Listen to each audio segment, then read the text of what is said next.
श्रील प्रभुपाद की जय। सो हम भागवतम पहला स्कंद पहला अध्याय दूसरे श्लोक पर चर्चा कर रहे हैं। ओम नमो भगवते वासुदेवाय। ओम नमो भगवते वासुदेवाय। ओम नमो भगवते वासुदेवाय। श्लोक इस प्रकार है। धर्म प्रोजित कैतवोत्र परमो निर्मत्सराणाम सताम वैद्यम वास्तवम अत्र वस्तु शिवदम तापत्रयोन्मूलनम श्रीमद्भागवते महामुनि कृते किं वा परैर ईश्वरः सद्यो हृदि अवरुध्यते अत्र कृतिभिः शुश्रूषुभिस्तत्क्षणात्। इसका अनुवाद इस प्रकार है। यह भागवत पुराण भौतिक कारणों से प्रेरित होने वाले समस्त धार्मिक कृत्यों को पूर्णतः बहिष्कृत करते हुए सर्वोच्च सत्य स्थापित करता है, जो पूर्ण रूप से शुद्ध हृदय वाले भक्तों के लिए बोधगम्य है, वो समझ सकते हैं। यह सर्वोच्च सत्य वास्तविकता है जो माया से पृथक होते हुए सबके कल्याण के लिए है। ऐसा सत्य तीनों प्रकार के संतापों को समूल नष्ट करने वाला है। महामुनि व्यासदेव द्वारा अपनी परिपक्व अवस्था में संकलित यह सौंदर्यपूर्ण भागवत ईश्वर साक्षात्कार के लिए अपने आप में पर्याप्त है। तो फिर किसी अन्य शास्त्र की क्या आवश्यकता है? जैसे जैसे कोई ध्यानपूर्वक तथा विनीत भाव से भागवत के संदेश को सुनता है, वैसे वैसे ज्ञान के इस संस्कार अनुशीलन से उसके हृदय में परमेश्वर स्थापित हो जाते हैं। आज अनुलंबित भुजौ कनकावदात संकीर्तनय कपितरौ कमलायताक्षो विश्वम्बरो द्विज्वरौ युग धर्म पालो वंदे जगत प्रिय करो करुणावतारो वंदे श्री कृष्ण चैतन्य नित्यानंदो सहोदितो गौड़ोदय पुष्पंदो चित्रो छंदो तमोनुदो पंचतत्वात्मकं कृष्णं भक्त रूप स्वरूपकम भक्तावतारम भक्ताख्यम नमामि भक्त शक्तिकम। श्री कृष्ण चैतन्य प्रभु नित्यानंद श्री अद्वैत गदाधर शिवासदि गौर भक्त वृंदा। हरे कृष्ण कृष्ण कृष्ण हरे हरे हरे राम राम राम हरे हरे। वैराग्य विद्या निज भक्ति योगा शिक्षार्थमेकः पुरुषा पुराना श्री कृष्ण चैतन्य शरीरधारी कृपाम्बुधिर यस्तम अहम प्रपत्ते। नमो विष्णुपादाय कृष्ण प्रेष्ठाय भूतले श्रीमते भक्ति वेदांत स्वामिनिति नामिने नमस्ते सारस्वते देवे गौरवाणी प्रचारिणे निर्विशेष शून्यवादी पाश्चात्य देश तारिणे। हरे कृष्णा।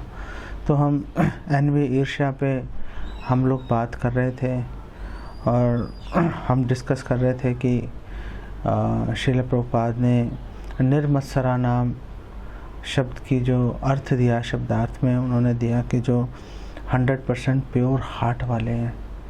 और फिर हमने ये बात की कि आखिर श्रील प्रभुपाद ने ऐसा उसका अनुवाद क्यों किया। भक्ति विनोद ठाकुर की पूरी जो शिक्षाएं हैं, श्रील प्रभुपाद केवल इस शब्द के अनुवाद के माध्यम से प्रभुपाद पूरी शिक्षाएं यहाँ पर ले आए। कितने एक्सपर्ट हैं प्रभुपाद।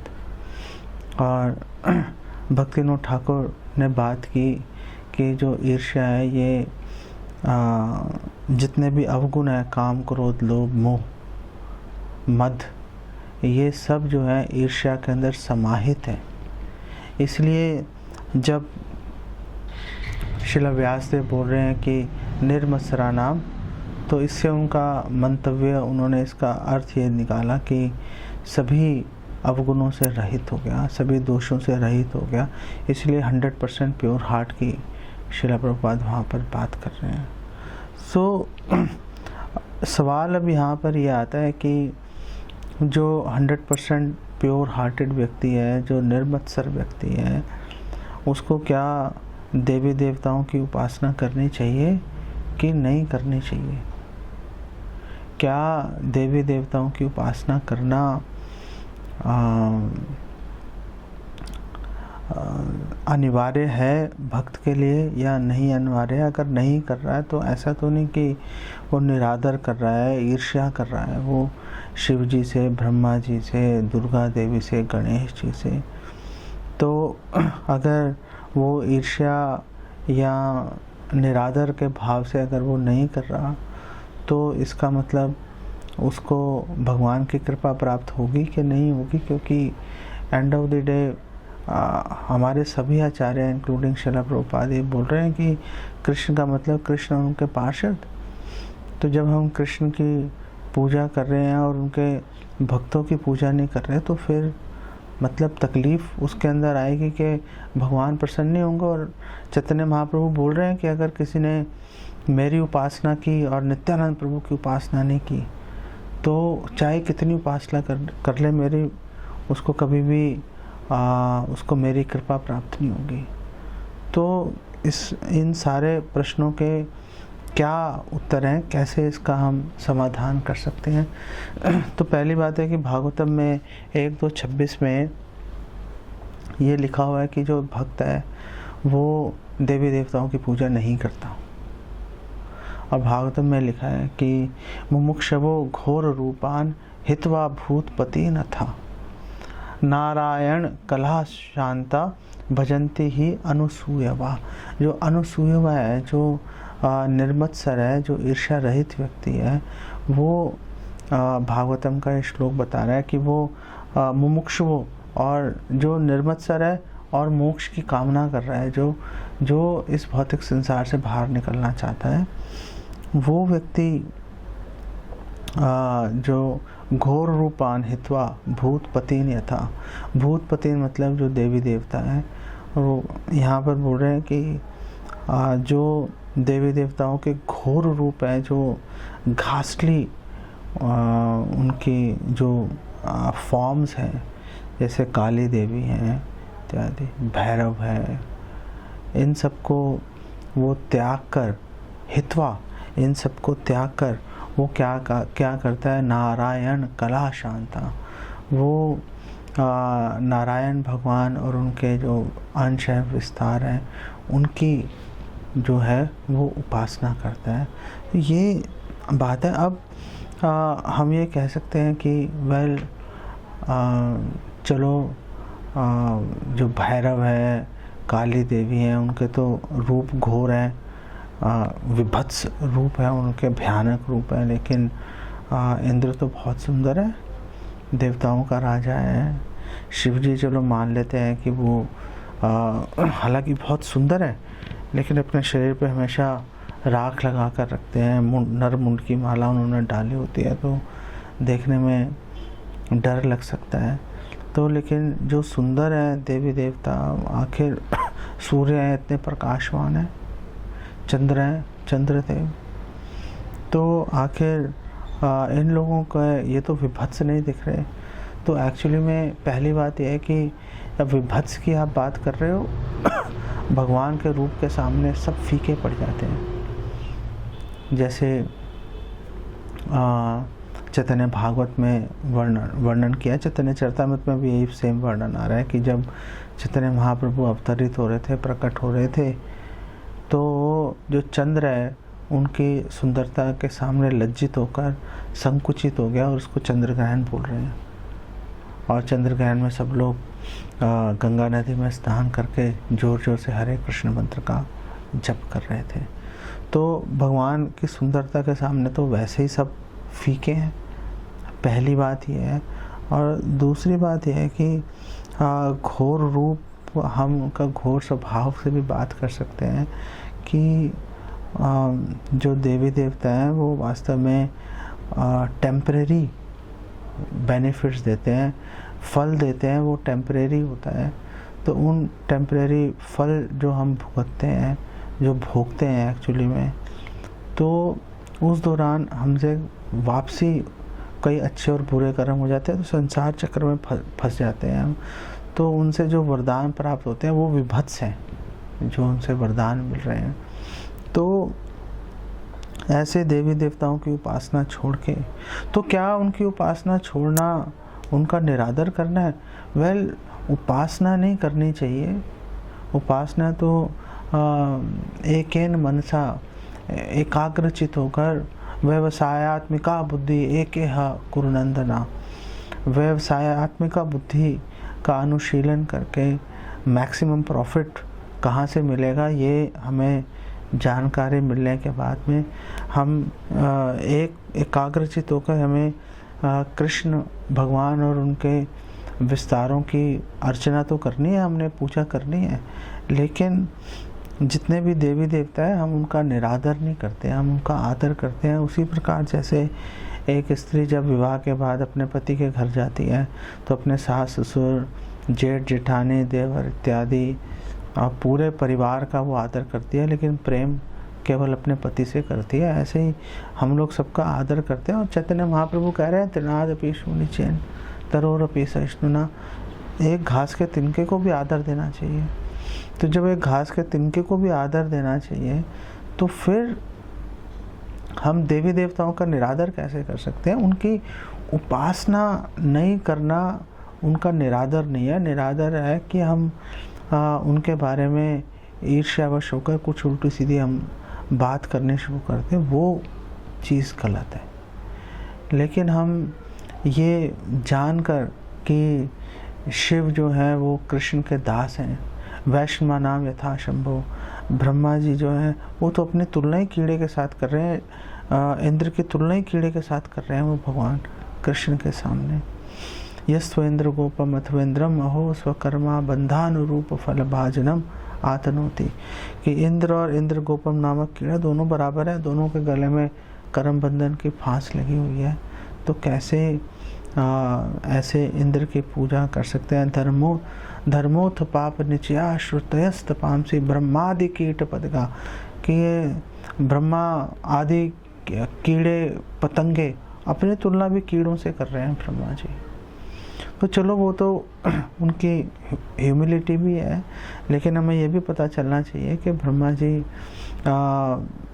संप्रदाय आचार्य हैं, शिवजी संप्रदाय आचार्य हैं, लक्ष्मी संप्रदाय आचार्य हैं, चार कुमार संप्रदाय आचार्य हैं। तो हमें उनका साक्षात धरित्वेन समस्त शास्त्र, हमें भगवान के समान ही उनका आदर करना चाहिए, लेकिन भगवान के दास के रूप में, सेवक भगवान के रूप में हमें उनका आदर करना चाहिए, लेकिन उनकी उपासना हमें कदापि नहीं करनी चाहिए। उपास्य देव हमारे केवल और केवल कृष्ण है। ऐसा करेंगे तो कहीं भी कभी भी कोई कन्फ्यूज़न नहीं होगी। कई लोग जो नए जुड़ते हैं भक्ति में, उत्साह में आके वो लोग कई बार देवी देवताओं का निरादर ही कर देते हैं भगवान कृष्ण की महिमा को स्थापित करने के लिए। एक्चुअली में भगवान कृष्ण की महिमा स्थापित करनी है तो देवी देवताओं को गुणगान करके भी स्थापित की जा सकती है कि शिव जी कितने महान हैं, फिर भी कृष्ण के दास हैं। तो ऐसे महान शिव जी जो हैं, जिनके दास हैं, वो कितने महान होंगे। ब्रह्मा जी कितने महान हैं, पूरी सृष्टि उन्होंने रच दी और कितने करोड़ों वर्ष की उनकी आयु है। ऐसे ब्रह्मा जी जो हैं वो भगवान कृष्ण के सेवक हैं, उनका दासत्व स्वीकार करते हैं। दुर्गा देवी से शक्तिशाली कौन है इस संसार के अंदर? और दुर्गा देवी पूरी सृष्टि का सृष्टि स्थिति प्रलय साधन शक्ति रेखा चाहे वो यश भुवनानि विभर्ति दुर्गा। पूरी सृष्टि जो ये भौतिक ब्रह्मांड है, इसकी सृष्टि करना, पालन करना, संहार करना दुर्गा देवी के हाथ में है। दुर्गा देवी की सेवा है ये। ऐसी दुर्गा देवी जो है छाए वयस्य भुवनानि विभर्ति दुर्गा, ऐसी दुर्गा देवी जो है वो भगवान कृष्ण के गोविंद की छाया के अनुरूप कार्य कर रही है।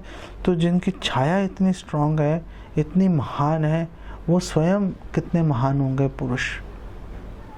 तो हम देवी देवताओं को निरादर करके भगवान की महिमा स्थापित करने से अच्छा है कि हम उनका आदर करके हम स्थापित करें भगवान की महिमा, और लोगों को ये बताएं कि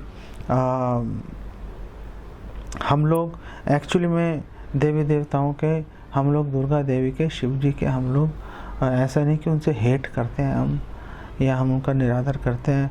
इस्कॉन भक्तों से बहुत से लोगों को इंडिया में यही तकलीफ़ है कि वो लोग समझते हैं कि इस्कॉन के भक्तों और किसी देवी देवता को आदर ही नहीं देते, जबकि हम आदर देते हैं। हमसे ज़्यादा आदर कोई नहीं देता, हम राइट पर्सपेक्टिव में आदर दे रहे हैं। लेकिन हम ये कन्वे करना, हम ये बात लोगों को समझाने में चूक कर जाते हैं कि हम उनको किस तरह से आदर दे रहे हैं। अगर हम यही बात अच्छे ढंग से देवी देवताओं को उचित आदर देते हुए अगर हम अपनी बात रख दें तो कोई झगड़ा भी नहीं होगा, सारी बातें समन्वय हो जाएगा, किसी को परेशानी नहीं होगी, लोग भक्ति में जुड़ जाएंगे। नहीं तो ऐसा कई बार होता है कि लोग छोड़ के ही चले जाते हैं कि यार आप लोग तो कृष्ण कृष्ण की बात करते हो और किसी की बात नहीं करते। पहले हम करते हैं बात भाई, हम करते हैं। हमें हर जो प्रचारक है उसको तरीका आना चाहिए कैसे अपनी बात रखनी है आपने। तो इस चीज़ का ये चीज़ स्पेशली प्रीचर्स के लिए बहुत महत्वपूर्ण है कि इसका ध्यान रखा जाए।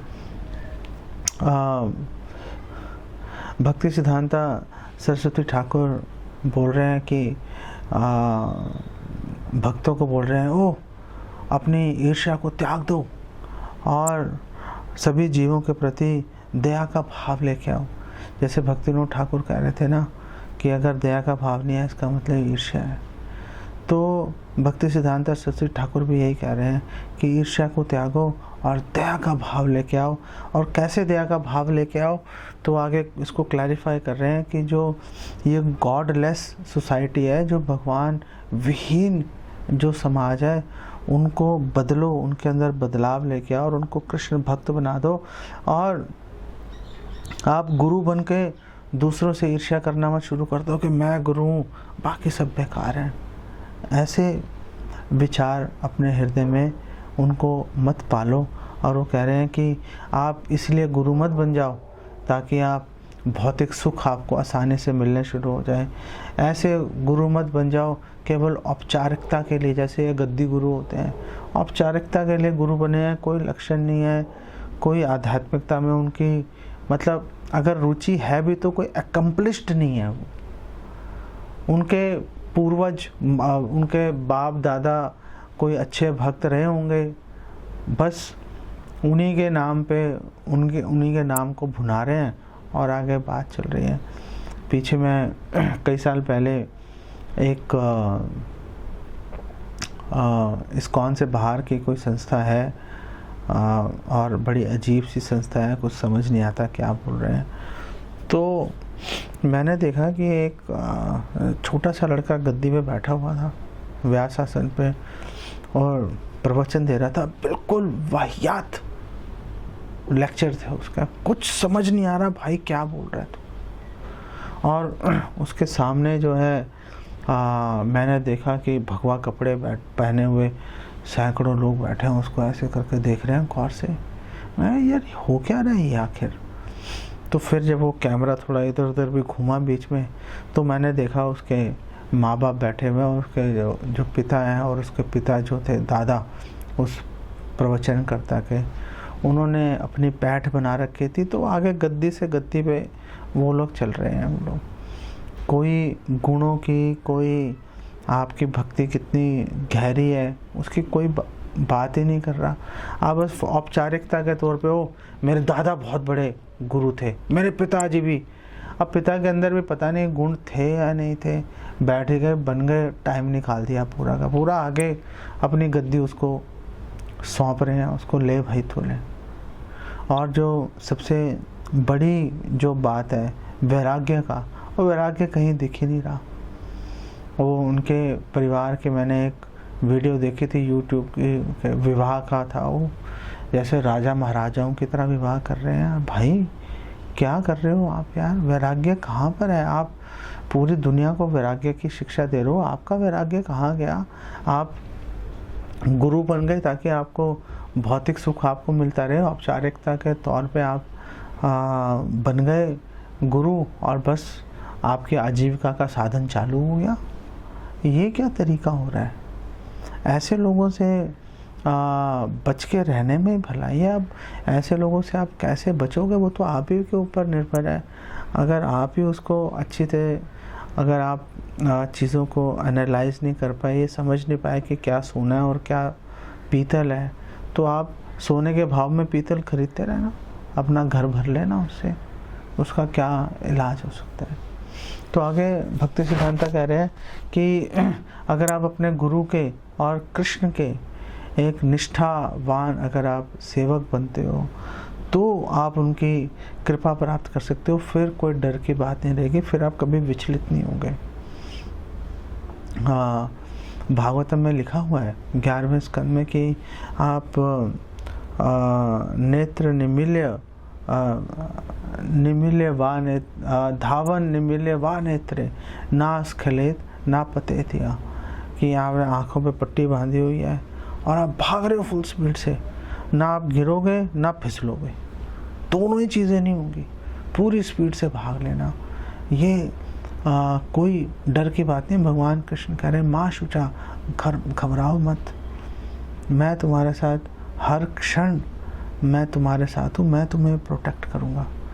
पीछे मैं कोटेशन देख रहा था, उसमें श्रील प्रभुपाद एक्सप्लेन कर रहे थे कि 1933 के आसपास और बहुत बड़ा भूकंप आया तो गांव के गांव पूरे के मकान सबके ढह गए। तो एक रेलवे में एक ऑफिसर थे, काम करते थे, डिवोटी थे, तो उन्होंने सोचा यार अब क्या करूं, जाके वापस, मकान तो मेरा गिर ही गया होगा, तो वह वापस जाके क्या करूं।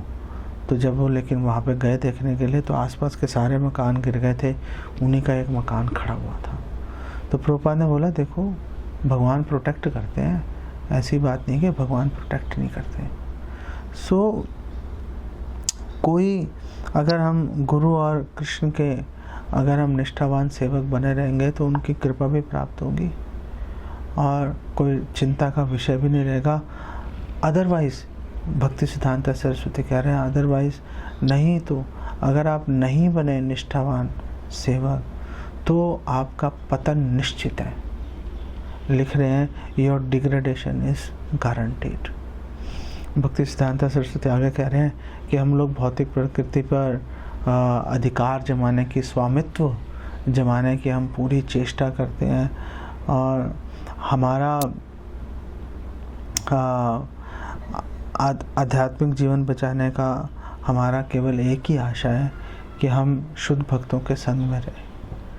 अगर हम शुद्ध भक्तों के संग में नहीं रहेंगे, नारद जी भी यही बोल रहे, नारद भक्ति सूत्र में भर दिया उन्होंने उसको। उन्होंने बोला देखो शुद्ध भक्तों के संग से बचोगे, और शुद्ध भक्त का संग दुर्लभ भी होता है और अगम्य भी होता है। दुर्लभ भी है, अगम्य भी है, लेकिन अमोघ भी होता है वो। उसमें अगर आप एक बार भक्तों के संग में आ गए तो अमोघ, आपका इनफॉलिबल, अमोघ का मतलब इनफॉलिबल है, कभी भी आपका पतन नहीं होगा। लेकिन दुर्लभ भी है और अगम्य भी है, समझ में भी नहीं आएगा आपको, कई बार कन्फ्यूज़न हो जाती है और अच्छे अच्छे भक्तों को कन्फ्यूज़न हो जाती है। तो कन्फ्यूज़न से बचे रहें, ऐसे भगवान से निरंतर प्रार्थना करनी पड़ती है तो जाके बचता है व्यक्ति। एक बार काफ़ी सीनियर भक्त था, उनसे मैं मिला वृंदावन में, तो उनसे बात चल रही थी, तो मैं उनको बता रहा था कि देखो कई तकलीफ़ें आ रही हैं। तो उन्होंने बोला देखो आप जो देखना चाहोगे कृष्ण आपको वही दिखा देंगे। तो उन्होंने कहा देखो मेरी सिस्टर मेरे साथ आई थी वृंदावन और वो स्केप्टिकल थी डिवोशन के प्रति के भक्ति, मतलब उसको समझ नहीं आ रही थी बातें, डिवोशन ये क्या तुम लगे हुए हो। और फिर भी उसके कहने पे आ गई वृंदावन और वो मंदिर में खड़ी हुई थी, इस्कॉन मंदिर में दर्शन कर रही थी। इस्कॉन में भीड़ होती ही है स्पेशली आरती के टाइम पे। तो उसको 2-4 बार उसको धक्के लग गए, लोग निकल रहे थे, आ रहे जा रहे थे, उसको धक्का लग गया। तो उसने कहा देखो लोग धक्के मार के जा रहे हैं। तो उसने बोला देखो तुम धक्के खाना चाह रही थी, तुम ये कमी निकालना चाह रही थी, इसलिए कृष्ण ने तुम्हें धक्का खिलवा दिया। अगर तुम धक्का नहीं खाना चाहती, अगर तुम्हारी श्रद्धा होती तो कृष्ण प्रोटेक्ट कर लेते। तो ये बात बहुत महत्वपूर्ण है। कृष्ण आपको वही दिखाएंगे जो आप देखना चाहते हो। अगर आप अच्छी चीज़ें देखना चाहते हो कृष्ण अरेंजमेंट वैसा कर देंगे, अगर आप ख़राब चीज़ें देखना चाहते हो कृष्ण वैसा अरेंज कर देंगे स्पेशली आपके लिए, और किसी को आपके आसपास नहीं दिखाई देंगे, बस आपको दिख जाएंगी वो चीज़ें कि ले भैया अब तू देख ले। तो क्या करें, अगर हमें कोई ख़राब हमें चीज़ें गलत दिखाई दे रही हैं, अगर गलत दिखाई दे रही हैं तो जिसके प्रति दिखाई दे रही है पहले तो उसी से क्लैरिफाई कर लो कि मुझे ऐसा लग रहा है, आप मुझे प्लीज़ क्लैरिफाई करो। और बिलीव मी, जो अच्छे डिवोटीज होते हैं वो क्लैरिफाई करते हैं, उनका कर्तव्य है क्लैरिफाई करना। मैंने बहुत से अच्छे भक्तों को देखा है क्लैरिफिकेशंस देते हुए, कोई उसमें हर्ज नहीं है। आप लेकिन विनीत भाव से पूछना चाहिए, आप विनीत भाव से पूछोगे बता देंगे आपको क्या रीज़न है। अगर बाय चांस कोई गलती हो भी गई होगी तो बोल देंगे हाँ यार उस समय चलो ऐसा हो गया था, लेकिन आगे से हम ऐसा कर रहे हैं, तो बात ख़त्म हो जाएगी। या अगर आप उनसे डायरेक्टली नहीं पूछ सकते, चलो किसी और सीनियर वैष्णव से जो कि एटलीस्ट निरपेक्ष है उससे कंसल्ट कर लो, वो आपको एक प्रॉपर गाइडेंस आपको दे देगा, आप समझ जाओगे बात कि यार कोई टेंशन वाली ऐसी बात नहीं है। तो भक्ति सिद्धांत कह रहे हैं कि केवल एक भक्त का संग ही हमारी एकमात्र उम्मीद है। तो जो लोग अपना बेनिफिट चाहते हैं, जो लोग अपना आध्यात्मिक कल्याण चाहते हैं, उन्हें ऐसे प्रचारकों के पास, ऐसे सीनियर भक्तों के पास नहीं जाना चाहिए जो काम, क्रोध, लोभ, मद, मत्सर्य इनसे भरे हुए हैं। मतलब ऐसे प्रीचर्स भी हैं, भक्ति सिद्धांत सरस्वती एक्सेप्ट कर रहे हैं यहाँ पर और वार्न कर रहे हैं कि ज़रूरी नहीं है कि जो लेक्चर दे रहे हैं वो लोग काम, क्रोध, लोभ, मोह, मद, मत्सर्य से मुक्त हैं। आपको प्रॉपर एनालाइज करके, विश्लेषण करके फिर आपको कदम उठाना पड़ेगा, तो बात बनती है। और वो बोल रहे हैं कि अगर वो ऐसे कामी, क्रोधी, लोभी, अहंकारी, ईर्ष्यालु प्रचारकों का अगर वो संग करेंगे तो फिर वो दिव्य ज्ञान उनको कैसे प्राप्त होगा। भक्तिविनोद ठाकुर कह रहे हैं कि जो जीव का जो शाश्वत जीवन है, शाश्वत स्वरूप है, उसके अंदर सिर्फ एक काम ही करना है और एक काम नहीं करना। और कह रहे हैं कि क्या काम करना है? प्रेम करना है। प्रेम इज द ओनली प्रिस्क्रिप्शन। और क्या नहीं करना? ईर्ष्या नहीं करनी। Envy is the only prohibition. बस ये दोनों चीज़ें कर ली तो समझ लो आप शाश्वत जीवन में स्थित हो। आपको अलग से ऐसा नहीं है कि कोई अशोक वाटिका आपके लिए अलग से क्रिएट होगी, नंदन कानन, और उसमें जाके रहेंगे तभी पता चलेगा शाश्वत जीवन है। अगर आपने ईर्ष्या का त्याग कर दिया, प्रेम भावना से आप भगवान की सेवा में लगे हो, बस समझ लेना कि आप निखिलासु अपि अवस्थासु जीवन मुक्त स उच्यते। आप ये समझ लेना कि जीवन के कैसी भी परिस्थिति में हो, हमेशा आप मुक्तावस्था में हो, हमेशा मुक्त हो, आप हमेशा सिद्धावस्था में स्थित हो आप। तो सवाल ये उठता है कि एनवी या ईर्ष्या हमें क्यों छोड़ देनी चाहिए। तो हमें ईर्ष्या इसलिए छोड़ देनी चाहिए क्योंकि ईर्ष्या दो बड़े मुख्य कार्य करती है। ईर्ष्या क्या मुख्य कार्य करती है? ईर्ष्या एक काम तो ये करती है कि वो जो ईर्ष्यालु व्यक्ति है वो कभी भी भगवान की सुंदर मधुरता को, भगवान के सौंदर्य को कभी देख नहीं पाता। देख रहे हैं, भगवान के सामने ही खड़ा हो गया आके देख रहा है, लेकिन भगवान को कभी भी वो समझ नहीं पाता। इसका आपको उदाहरण देता हूँ कि जब चैतन्य महाप्रभु रामा केली जा रहे थे, वृंदावन की यात्रा कर रहे थे, तो बिल्कुल अलग हट के रामा केली चले गए। वहाँ पे रूपा गोस्वामी, सनातन गोस्वामी रह रहे थे। तो नवाब हुसैन को जब पता चला, मिला नहीं कभी नवाब हुसैन आके, नवाब हुसैन को पता चला वो अच्छा एक सन्यासी आया हुआ है और इसके पीछे लाखों करोड़ों लोग चल रहे हैं। तो उसने बुलाया रूपा गोस्वामी, सनातन गोस्वामी को, बोला कि मुझे तो लग रहा है कि बड़े ये कोई बहुत प्रभावशाली व्यक्ति है, स्वयं भगवान ही लग रहा है मुझे तो ऐसा। तो उन्होंने, नवाब हुसैन ने, इतना ईर्ष्यालु व्यक्ति था वो, ऐसे लोगों को गाजर मूली की तरह मरवा देता था और हमेशा पड़ोसी मुल्कों पे चढ़ाई करता रहता था जीतने के लिए। और उसने ये ऑर्डर पास कर दिया था कि देखो इनको कोई परेशान नहीं करेगा, कोई भी इनके गतिविधियों में बाधा नहीं पहुंचाए। अगर किसी ने बाधा पहुंचाई मुझे पता चल गया तो उसको अपने हाथों से कत्ल कर दूंगा, उसको मार दूंगा मैं। ऐसा ईर्ष्यालु व्यक्ति, इतना मुस्लिम व्यक्ति, उसने ऐसी बात कर दी।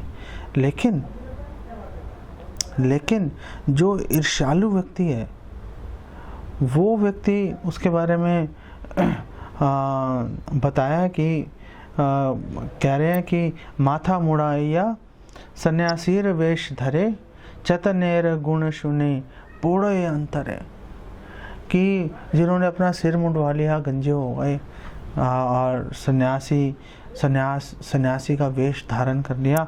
चैतन्य गुण सुने, जब वो चैतन्य महाप्रभु के गुण सुन रहे थे कि चैतन्य महाप्रभु के पीछे करोड़ों लोग उनको देखते ही भक्त बन रहे हैं, तो उनके जब गुण सुन रहे थे, उनकी मधुरता, उनकी सुंदरता का बखान सुन रहे थे, पोड़े अंतरे, अपने अंदर से जले जा रहे थे वो, उनको अंदर से सुख नहीं मिल रहा था। ऐसे ये कार्य कर देती है। जो ईर्ष्या है वो सामने भगवान खड़े होंगे, बस ईर्ष्या के वश में आके उनसे कभी भी उनकी मधुरता को नहीं समझ के यही सोचते रहेंगे कैसे इनको नुकसान पहुंचाए, जैसे प्रकाशानंद सरस्वती सोच रहा था ये क्या हो रहा है। जैसे सार्वभौम भट्टाचार्य सोच रहे थे, वो तो खैर ईर्ष्यालु नहीं थे, वो तो इनफैक्ट भगवान की रक्षा करने की कोशिश कर रहे थे सार्वभौम भट्टाचार्य तो, और गोपीनाथ आचार्य के रिलेटिव थे, इसलिए भगवान ने उनको स्पेशल मर्सी भी दे दी। चैतन्य भागवत में लिखा है कि यार यशे अनंत ब्रह्मांड परिपूर्ण, यार यशे अविद्या समूह करे चूर्ण। और वहाँ पे बताया कि जिन भगवान का जो यश है, उनका जो महिमा है, जो उनकी, वो अनंत कोटि ब्रह्मांड उनसे भरे हुए हैं, और उनके जो गुण है वो अविद्या रूपी जो भगवान की जो विमुक्ता जो अविद्या से जनित है उसको चूर्ण कर रही है, उसका नाश कर रही है। यार यशे शेष राम अज भव मत, यार यश गाए चारि वेदे करी तत्व।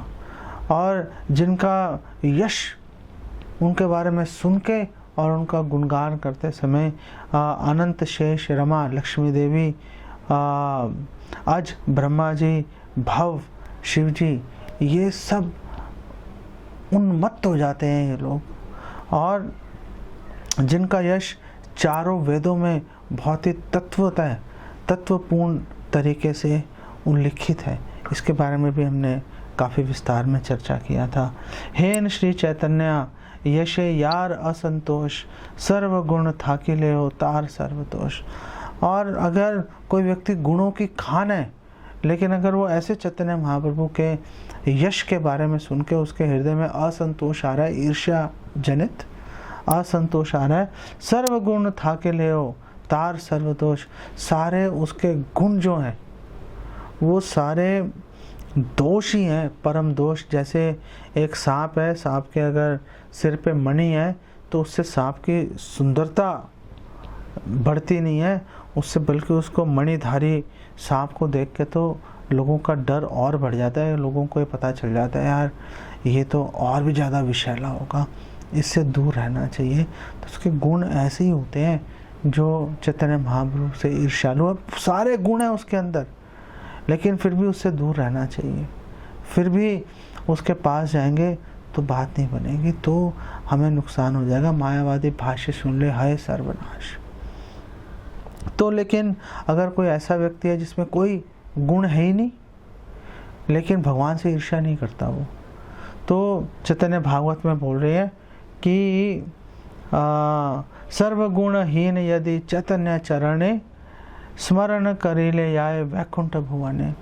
अगर कोई सर्वगुणहीन, कोई गुण ही नहीं है, बिल्कुल जीरो है कोई व्यक्ति, और लेकिन चैतन्य महाप्रभु के चरणों में उसकी अगाध श्रद्धा है, तो निश्चित रूप से वो चैतन्य महाप्रभु के चरणों का स्मरण करके वैकुंठ धाम चला जाएगा, इसमें कोई संशय नहीं है। इस विषय में हमें प्राप्त होती है कथा चैतन्य चरितामृत में, जहाँ पर जब चैतन्य महाप्रभु जा रहे थे दक्षिण भारत की यात्रा के लिए, तो उस दौरान चैतन्य महाप्रभु को एक ब्राह्मण मिले, और वो ब्राह्मण जो है भगवद गीता को उल्टी पकड़ के उसको देखे जा रहे थे, रोए जा रहे थे, और आसपास लोग आते जाते उनको घृणा भरी नज़रों से देख रहे थे। तो चैतन्य महाप्रभु उनके पास गए। चैतन्य महाप्रभु ने पूछा, आप कौन हो, क्या कर रहे हो, आपने भगवद गीता उल्टी पकड़ी हुई है। उन्होंने बोला, मेरे गुरु ने बोला है कि रोज़ भगवद गीता पढ़ो, लेकिन मैं अनपढ़ हूँ, मुझे पढ़ना ही नहीं आता। तो उन्होंने बोला, अगर तुम्हें पढ़ना नहीं आता, तुमने अपने हाथ में क्यों पकड़ी हुई है। उन्होंने बोला, गुरु का आदेश है, इसलिए हाथ में पकड़ कर रखता हूँ भगवद गीता को मैं। तो फिर रो क्यों रहे हो। मैं इसलिए रो रहा हूँ, भगवान की दया को याद करके रो रहा हूँ कि जब अर्जुन ने भगवान को बोला कि मेरा रथ दोनों सेनाओं के बीच में स्थापित कर दो, और भगवान ने स्थापित कर दिया। भगवान कैसे अपने भक्त की सेवा में लगे हुए हैं, वो देखकर, भगवान की ऐसी दयालुता देखकर मेरा हृदय द्रवित हो गया, मेरा रोना ही नहीं रुक रहा। चैतन्य महाप्रभु से बहुत प्रसन्न हुए, और चैतन्य महाप्रभु ने बोला कि आप अवश्य भगवत धाम जाओगे। तो ऐसे लोग जाते हैं भगवत धाम, ऐसे लोग नहीं जाते जो वेदों में पारंगत हैं और जो 24 घंटे नियमों का पालन करने में बहुत सख्ती से पालन कर रहे हैं, लेकिन भगवान के प्रति श्रद्धा नहीं है। नियमों का पालन करना बहुत आवश्यक है, अच्छी बात है, लेकिन अगर उसके पालन करने से आपके हृदय में दूसरों के प्रति हीन भावना आ रही है, तो कहीं ना कहीं प्रॉब्लम है। एक ब्राह्मण था, बहुत ही उच्च कोटि का ब्राह्मण, और बचपन से ही वो सभी नियमों का पालन करता था। संध्या वंदन करना, ये करना, सुबह टाइम पे उठ के, हर चीज़ क्लॉक वाइज चलती थी उसकी। तो एक बार थका हुआ था, सो रहा था, तो उसके नित्य कर्म करने का टाइम निकलने वाला था। तो एक व्यक्ति आया, उसने उसको उठा दिया, कहा, उठ जा भाई, तेरा टाइम जाने वाला। उसने देखा टाइम, ओ तुमने मेरी रक्षा कर ली, तुम्हारा बहुत धन्यवाद, मैं तुम्हारा कृतज्ञ रहूँगा। तुम हो कौन, मैंने तुम्हें कभी देखा नहीं यहाँ पर। तो उसने कहा, मैं कली हूँ। उसने कहा, भाई कली तो धर्म के अगेंस्ट चलता है, तो तुमने मेरे धर्म की रक्षा कैसे कर ली। तुमने मुझे जगा दिया कि मैं उसका अपने नित्य कर्म का पालन कर पाऊँ, तो तुमने ऐसा क्यों किया। क्या लोग तुम्हारे बारे में गलत सोच रहे हैं कि तुम धर्म को नष्ट करने वाले हो। वास्तव में तो क्या तुम धर्म के सेवक हो। तो कली ने बोला, भाई तुझे इसलिए जगा दिया मैंने, क्योंकि अगर तेरा ये व्रत टूट जाता, अगर तेरा ये छूट जाता, तो तेरे मन में ये जो गर्व की भावना है कि मैंने आज तक कभी मेरी साधना टूटी नहीं है, तो ये जो तेरे गर्व की भावना ये टूट जाती, तेरे हृदय में विनम्रता आ जाती। तो तेरे गर्व की भावना ना टूट जाए, बस तेरे को मैंने इसीलिए टाइम से जगा दिया कि तू लगा रहा है और अपने हृदय में यही गर्व की भावना को पालता रहे कि मैं सबसे श्रेष्ठ हूँ। तो अच्छे से साधना करनी है, ऑफ कोर्स, इसमें कोई संशय नहीं है, लेकिन मैं बहुत अच्छी साधना कर रहा हूँ, दूसरे नहीं कर रहे, ये विचार अगर आपके हृदय में आया तो आपकी सारी साधना बिल्कुल बेकार हो जाएगी एकदम। उसका कोई बेसिकली लाभ उसका नहीं रहेगा। नरोत्तम दास ठाकुर इसीलिए प्रार्थना कर रहे हैं, तीर्थ यात्रा परिश्रम केवल मनेर भ्रम। ऐसा नहीं है आप दुनिया भर के तीर्थों की यात्रा कर रहा हो और ये सोच लो कि मैंने कर ली। मैं कई भक्तों से मिलता हूँ, बड़े गर्व से वो बोलते हैं कि हमने वो चारों धाम कर लिया, हमने फलाना कर लिया, हमने ढिमकाना कर लिया। नरोत्तम दास ठाकुर इसी विषय में बात कर रहे हैं। वो बोल रहे हैं तीर्थ यात्रा परिश्रम, वो केवल परिश्रम है। बस आप थकना था आपने, आप चले गए, चले जाओ। केवल मनेर भ्रम, बस आपका मन में आप सुखी हो रहे हो कि ओ चलो अच्छा हुआ, मैंने देखो कितनी बड़ी बात है, मैंने ये कर लिया। सर्व सिद्धि गोविंद चरण, ये हमेशा जानना चाहिए कि गोविंद के चरणों से सिद्धि मिलेगी, ऐसे धक्के खाने से नहीं मिलती।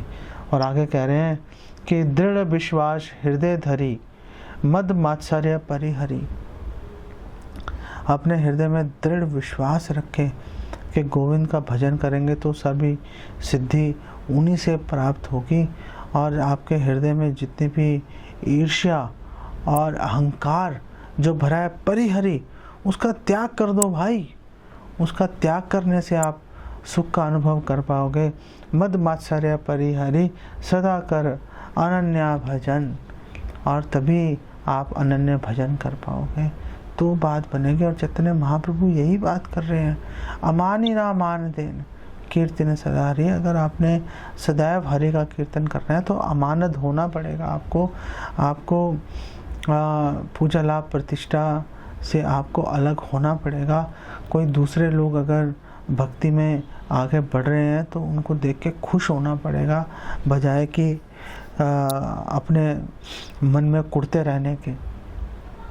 चैतन्य चरितामृत में लिखा है, जब चैतन्य महाप्रभु भक्तों की प्रशंसा करते थे, जैसे उन्होंने रूपा गोस्वामी की प्रशंसा की, नरसिम्हानंद ब्रह्मचारी की प्रशंसा की, रघुनंदन ठाकुर की प्रशंसा की, तो जब महाप्रभु प्रशंसा करते थे तो ऐसे कृष्णदास कविराज गोस्वामी बोल रहे हैं कि ऐसे प्रशंसा करते थे जैसे उनके 5 मुख हैं। इतनी महाप्रभु मन से उनकी प्रशंसा करते थे। तो हमें भी दूसरे वैष्णव के गुणों को देखना चाहिए, और अगर हमें किसी वैष्णव से ईर्ष्या हो रही है तो उसको काटने का तरीका यही है कि हम उन वैष्णव के गुणों का बखान करें।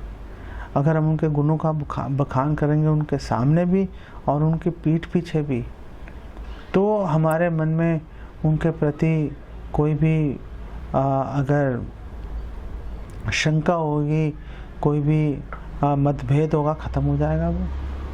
और जब दूसरे भक्त देखेंगे कि आपके हृदय में द्वेष नहीं है, ईर्ष्या नहीं है, आप सच्चे मन से आप दूसरे भक्तों की प्रशंसा करने में लगे हो, आप उनकी हेल्प करने की कोशिश कर रहे हो, तो नेचुरली वो आपसे प्रभावित हो जाएंगे, और नेचुरली वो आपसे इस क्वालिटी को, वो भी इसको सीख के अपने हृदय में उसको स्थापित करने की कोशिश करेंगे।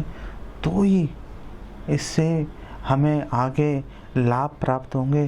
क्या लाभ प्राप्त होंगे उसकी डिस्कशन हम कल इसी श्लोक पे आगे बढ़ाएंगे।